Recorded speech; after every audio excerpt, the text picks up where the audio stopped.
Hi, Dr. Bill here. Today I want to talk to you about coconut oil. Now, as many things that we discuss, often there's controversy. There's another argument to the other side of it, and this is the same with coconut oil. Coconut oil previously had some bad press because it is a saturated fat, and as you probably heard, saturated fats are not good for the body. They can raise your cholesterol levels and all of those effects that come from that.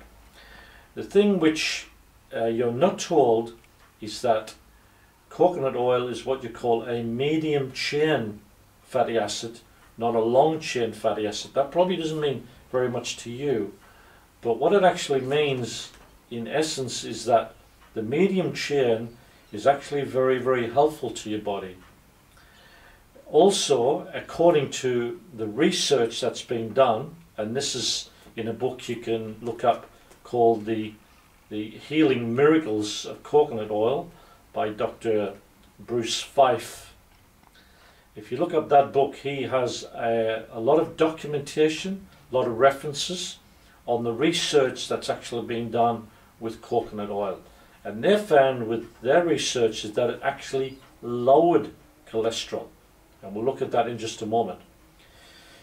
Now, what it can do, if you use the wrong type of coconut oil, it can have a negative effect on your cholesterol.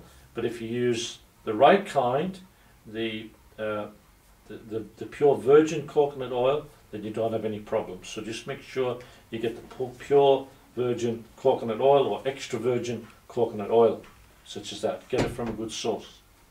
Now, what it can do is it can actually raise the good cholesterol, which is the HDL.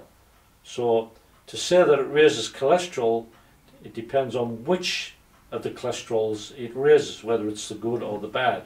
So as you know, you only need 1 part good to 3 or 4 parts bad cholesterol and you're safe. So the total cholesterol is only really part of the picture. You have to look at the ratio between the good to the bad. And we've talked about that before, so I'm not going to say too much about the cholesterol because I've talked about that elsewhere. But just to say that the coconut oil can actually have a beneficial effect on your cholesterol ratio, raising the good level, which actually helps to control the so-called bad cholesterol.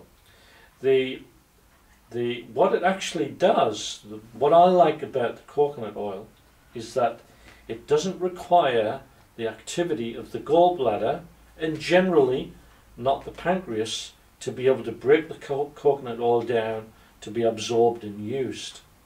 Now, many of our patients that we see have problems with gallbladder function. Now, because your gallbladder is there to help you digest fat, when your gallbladder is not operating properly, or even your liver, then your fat can become a problem. Even if you're only having small amounts. Now, you do need a certain amount of fat. You do need that, but obviously you want to try and get the good fats, not the bad fats. But if your gallbladder and even sometimes your liver is not working properly, then you can have a problem digesting and breaking down the fat. So when that happens, then the fat can become a problem and of course can lodge in your liver, can lodge in your arteries, etc.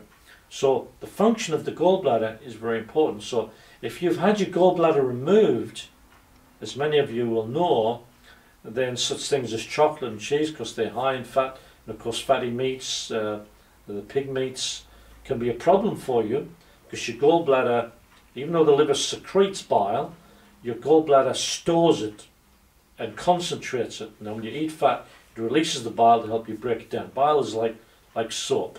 So you imagine washing something greasy without soap, it's very difficult, unless you use something to actually break the fat down or the grease down. So when you have a gallbladder problem, coconut oil, I believe, is a godsend for you, because you can still get your good fats, which you need, without actually aggravating or compromising your gallbladder. And if you don't have a gallbladder, if you've had your gallbladder removed, then it's even more important that I believe you use the coconut oil. Now, the coconut oil, you can use it in any form. It has a myriad of uses. And I usually recommend patients aim to take about a teaspoon twice a day, although the book recommends a tablespoon, 4 tablespoons a day. Now, that may be too much for some people, so you need to kind of work up to it. And everybody's different, but you can aim for that if you want. But as I say, everybody's different, and we often muscle test to find out how much the person needs. You can use coconut oil instead of butter, another great bonus. Certainly instead of margarine, butter's better than margarine, and coconut oil better than butter, because you don't have the same cholesterol problem. So you can use coconut oil as a spread, because when the weather's not hot, that's coconut oil. It's a solid, and you can just spread it. Or if you want, you can actually heat it up and make it into a liquid. Now, the interesting thing about coconut oil, when you heat it, it doesn't go rancid. You can virtually heat it, let it cool down, go solid, heat it again, let it cool down, go solid. You can do that many, many times, and it doesn't affect the rancidity of the fats. The fats don't denature, whereas most other oils, when you heat them up, it tends to create free radicals, and it tends to denature the fat, can become rancid, and that becomes a bad fat for your body.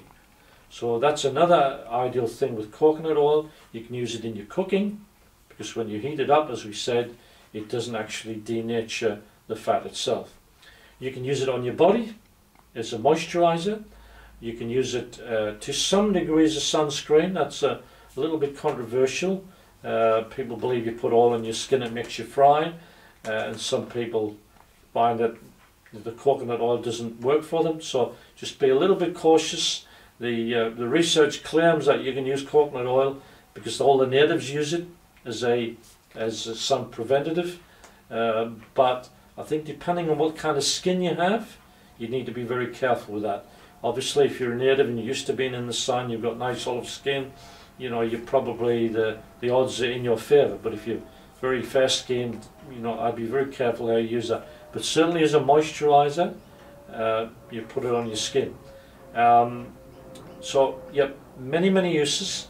There is a website you can go to, www.naturepacific, as in the Pacific Islands, naturepacific.com.